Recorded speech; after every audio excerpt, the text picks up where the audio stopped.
All right, so the patch notes. So this is 1.3. It looks like they added a lot of things. I was kind of scrolling through it for a second, and I saw there was a ton of stuff in here.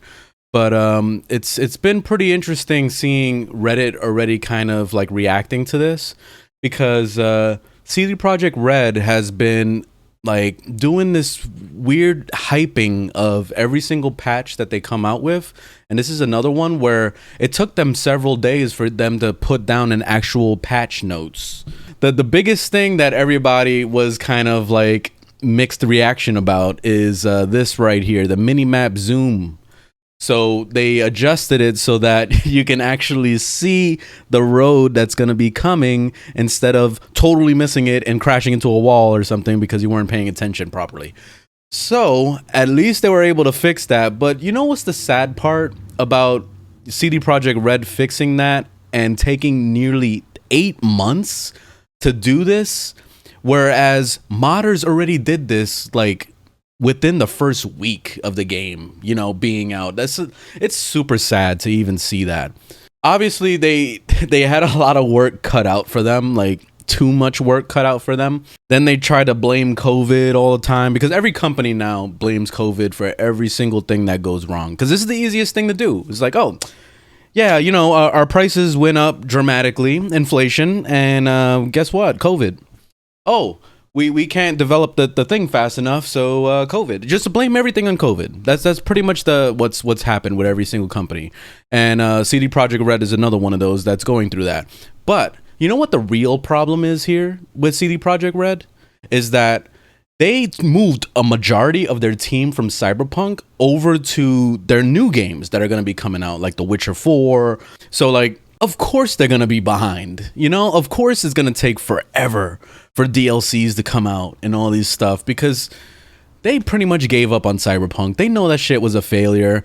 I you know, before I made a video talking about all this, and I was talking about how, like, you know, I was hoping that they would pull a No Man's Sky, you know, Hello Games, the way they kind of revived the hell out of No Man's Sky and brought it back to becoming one of the biggest games right now with space, you know? And CD Projekt Red is definitely not doing that with Cyberpunk. I'm telling you that right now. Like, if anything, you know, I've lost so much trust with CD Projekt Red now that even when they do release the next Witcher game, I'm going to treat them exactly like I treat Ubisoft, Activision, and EA games. I'm just going to wait until it's 90% off on sale, or it's on eBay for like $2. Then I'll buy the game, you know, because I cannot believe how this game has been treated, especially with the years and years of hype that Cyberpunk had and the constant lies, especially in interviews. Like, how do you lie straight up to your fans' face and tell them that features are in the game that are not in the game? And then the game comes out and it's just so goddamn disappointing. It's like, oh my god, it's like unbelievably disappointing to see everything that happened. But yeah, you got a mini-map zoom. Hooray. They have an option now so that you don't accidentally pick the guy instead of the girl. I didn't have this problem because I was actually paying attention when she was speaking. But like, there was a lot of people that fell for it and picked Angel, and it's the guy, and it's like, oh shit, no, I fucked up, you know. So now they have an option. They show you that. What else you got? Increased number of slots with the auto saves. Hooray. I didn't ask for that. There's probably a lot of shit in here that no one ever asked for, but it's in here. And cool, I guess. But when are they going to have an actual real DLC? Like real expansion, like new cities and new areas to go to, or better story. This is why I spend a lot of time playing really old games. Sometimes, you know, I'll download a game that I haven't played in like 20 years and I'll start playing that, because new gaming has been like, anything within the last 5 years has been pretty like hit or miss, and mostly missed than hit, because of all like the constant having to deal with the same stupid shit we've been dealing with for years. It's always the terrible launches with really bad servers. It's the repeated problems that other games fixed in the past, but this time they decided not to do it. You know, and then it's to having to wait a really long time for them to patch the game to make it up to par of what either the previous games had, because God forbid it's the sequel of a game and they still didn't, you know, put it up to par of the, you know, the first one. Then you have to wait for them to update the goddamn game for it to get fun again or to get good. You know, so it's gotten to the point personally where I don't even care to play new games anymore. It's honestly like me going into New World, you know, I'm really excited about that game. It's rare for me to want to do that because I'm always keeping this concept in my mind all the time. And I'm like, why would I play a brand new MMORPG or a brand new franchise or whatever it is that that is trying to be, if I could just play a game that's very similar to it that somebody else made like 20 years ago, and it's most likely going to be better because it's already fleshed out, it's already there. Especially like when you look at the Nintendo 64, you look at like PlayStation 2 games, PlayStation 3, games that were prior to when we were getting updates and we were getting DLCs constantly.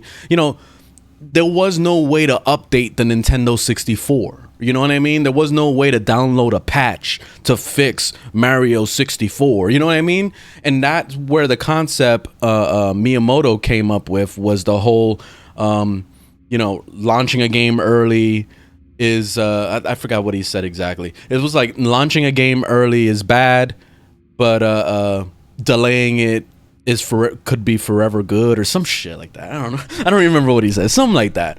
And it made a lot of sense back in the day because you could not update games. You know, like if you ship out that Nintendo 64 cartridge and it's terrible, guess what? It's terrible forever because there's no way to update it. But nowadays, it seems like, you know, it's okay for them to fuck up a game or to not put in any kind of like real updates that it was supposed to have. Like simple things like the bug fixing. You know, like playing Cyberpunk and having to deal with the car falling through the floor, or having to deal with like doing a mission and then it glitches out and you're not able to complete the objective because you can't interact with the computer. You know, like dumb little bullshit like that was super game breaking, and it was enough for me to literally never want to play or never even want to spend $60 on a game ever again in my life. You know what I mean? Like it's pretty shitty. And giving them the excuse of like, oh well, COVID, or oh well, they've been working on it for 8 years. I mean, when were they supposed to release it? You know, shit like that. It's just, it's really upsetting. If in true reality, if it was really gonna take it, if it was really meant to take them like 20 years for them to fix, you know, Cyberpunk, then they should have done everything in their power to do it, and they had more than enough money from the Witcher franchise to be able to like do that. Whoever the fuck rushed them to release that shit, shame on them. Because like seriously, all it did was just ruin their entire company. They had to know that this was gonna happen. They had to know in the back of their mind. They can't be that dumb. They just can't. I don't know, maybe they are. Maybe they're just so out of it. Like they're just so, like all they think about is just money. Like they just wanted to rain money. You know, like just rain on me.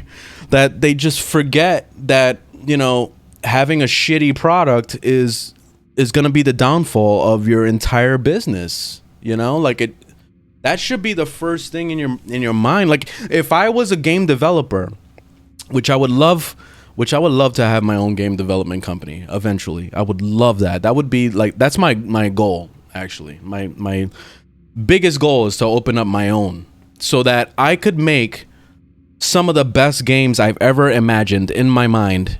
And I would sit there and not only would I truly make sure that I could pay all my employees or all my, you know, my developers, everybody. I want to make sure I could pay everybody for as long as possible myself so that we could get this shit done. And I don't want to see any stupid little bugs You know what I mean? I don't want to see any garbage. If a player comes in and it's a beta and then they, that's what the important thing about releasing a beta is for players to come in and find shit that we missed, That's why I really respect what Amazon is doing. And it was good that they delayed it, because it shows you right there that they care about the game they're building. It shows you that they really truly believe that they can make it as best as possible before they release it. And that's a dying art. It seems like every developer now is only about just cash money right now. Cash money, we'll fix it later, don't worry about that shit. And instead of actually having a good reputation. So I don't know, whatever. I'm just okay, I'm gonna play now. I'm just gonna all right, I'm done talking about that. But yeah, man, it's so disappointing. It's so disappointing.